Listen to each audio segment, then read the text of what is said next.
Tonight's hardball debate centers around a woman who hardly seems debatable, Mother Teresa.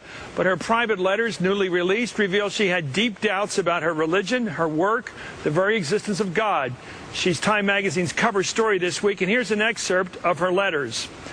Quote, "Where is my faith? Even deep down, right in there is nothing but emptiness and darkness. My God, how painful is this unknown pain? I have no faith. I dare not utter the words and thoughts that crowd in my heart and make me suffer untold agony." So our debate tonight, an odd one for us, a spiritual one, Mother Teresa, a story that's developing of sainthood or of scandal. I'm joined by Christopher Hitchens, author of both God is Not Great and The Missionary Position, which is a very unkind look of Mother Teresa, and Bill Donahue, the president of a group called the Catholic League. I want to go to Christopher Hitchens. Christopher, you've been tough. You say that this is a profound revelation that this woman didn't believe. Yes, and a very moving one, actually, and a very honest one, I have to add. She tried her best to believe. Her atheism was not like mine. I can't believe it, and I'm glad to think that it's not true that there's a dictator in the heavens. And so the fact that there's no evidence for it pleases me. She really wished it was true. She tried to live her life as if it was true. She failed, and she was encouraged by cynical old men to carry on doing so because she was a great marketing tool for her church. And I think that they should answer for what they did to her and what they've been doing to us. I think it's been fraud and exploitation yet again. Bill Donahue, your reaction? Yeah, this is kind of laughable, isn't it? I mean, I suppose next week we'll find out that Mother Teresa considered herself to be a sinner as well. Look, the fact of the matter is the Vatican is standing behind this book. If this is such an embarrassment to the Catholic Church, why in the world is the Vatican proud of this book? I'm proud of it too. You have to understand, give me a quick anecdote. When she was in the United States, a professor came up to her and said, "Are you married?" Mother Teresa said, "Yes, I am married to a spouse who sometimes makes it difficult for me to smile. His name is Jesus, and that's because he's very demanding." Now, look, any person of faith understands what I've just said. But if you're a dogmatic atheist, then you would have a very difficult time trying to understand this.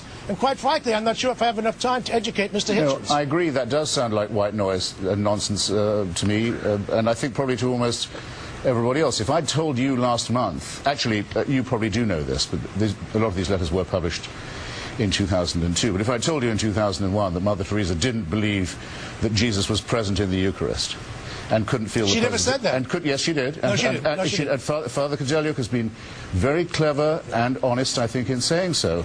His book couldn't feel it in her heart, couldn't feel it in the real presence, so-called, of the Mass and the Eucharist. If I told you that, you would have accused me of slandering your so-called faith. Well, let me ask you this, Christopher. A number of years ago, you wrote the screed against her. 5.5 inches by 8.5 inches long, 98 pages, not a single endnote, not a single footnote, not a single citation. I've told you before, I'm going to tell you it again tonight, buddy. If you handed that in to me in an undergraduate class, you'd have to get an F. When you make a serious charge against a serious... You're never likely to be anybody's professor, Mr. An Englishman has to be quiet when an Irishman talks.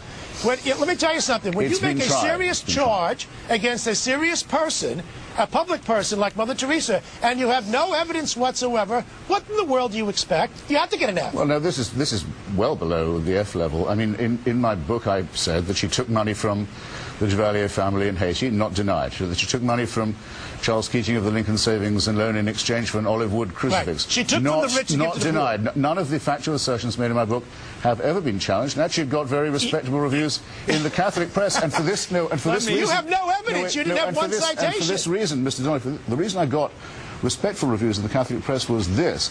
As Lord Macaulay once brilliantly put it, the great strength of the Catholic Church used to be that it knew how to discipline fanatics and enthusiasts and zealots. It knew how to keep under control people who were too hungry and too fanatical.